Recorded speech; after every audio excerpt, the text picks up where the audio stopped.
Hello నమస్తే. నేను మీ ఏజే మోహన్. ఇవాళ మన పిఠాపురం నియోజకవర్గమైన పవన్ కళ్యాణ్ నియోజకవర్గమైన పిఠాపురంలో ఉన్నామండి. ఇక్కడ ఒక ఆయన తెలుగుదేశం జెండా పట్టుకుని తిరుగుతున్నారు. ఈయన హ్యాండిక్యాప్ట్ అయిన ఇవాళ పవన్ కళ్యాణ్ గారు నామినేషన్ చేశారు. ఇక్కడ పవన్ కళ్యాణ్ గారికి ఈయన ఏ విధంగా సపోర్ట్ చేస్తారు, ఏంటి రాజు గారికి టికెట్ ఇచ్చినందుకు ఇవ్వలేనందుకు బాధపడతారా, పవన్ కళ్యాణ్ గారు చేసినందుకు ఆనందపడతారా అనేది నేను విషయంలో కనుక్కుంటా. నమస్తే అండి, మీ పేరండి? బ్రహ్మదేవ్ రాంబాబు అండి. బ్రహ్మదేవు రాంబాబు గారు. బ్రహ్మదేవ్ రాంబాబు, భోగాపురం, పిఠాపురం మండలం. మీకు రాజు గారి వరం గారికి సీట్ ఇవ్వకుండా పవన్ కళ్యాణ్ గారికి సీట్ ఇచ్చారని బాధ ఉందా? బాధ ఏం లేదండి.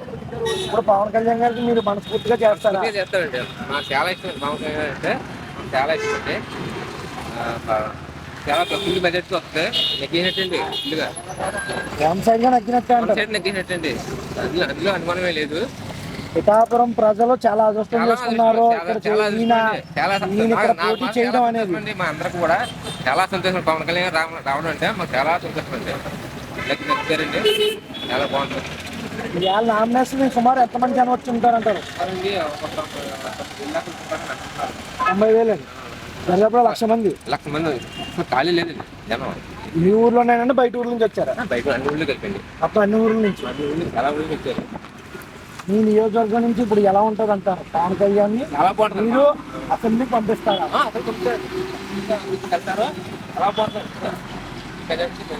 ఎన్ని మెజార్టీ అంటారు? కొన్ని నియోజకవర్గం చూస్తున్నాం 1,00,000 మెజార్టీ అంటారు. తక్కువ వస్తారా ఎక్కువ వస్తారా? ఎక్కువ లేదండి. ఆ గట్టి ఏమి లేదంటారు. ఇంకా ఈ గట్టి అంటారు.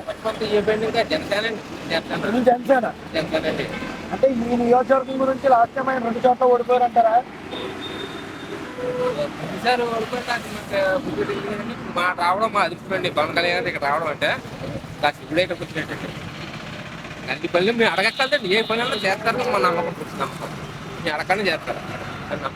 మామూలుగా ఆయన రైతులకు తెలియనప్పుడే రైతుకు 1,00,000 రూపాయలు చెప్పుడు 300 మంది రైతులకు ఆయన ఒక అభ్యర్థిగా నచ్చినప్పుడే ఇవాళ మీకు ఎమ్మెల్యే అంటే మీకు ఎందుకు పనులు చేయరు, బాగా చేస్తారని నమ్మకం ఉందా? చేస్తారు నమ్మకం అండి. ఇంకా ఆ శివుడే ఇక్కడికి వచ్చినట్టండి. ఇంకా శివుడిని మా ఏం అడగక్కర్లేదు కదండి. అలాగా అతనే పవన్ కళ్యాణ్ గారు అంటే ఇంకా ఫుల్ మెజార్టీ నెగ్గుతారు. బాగుంటుంది.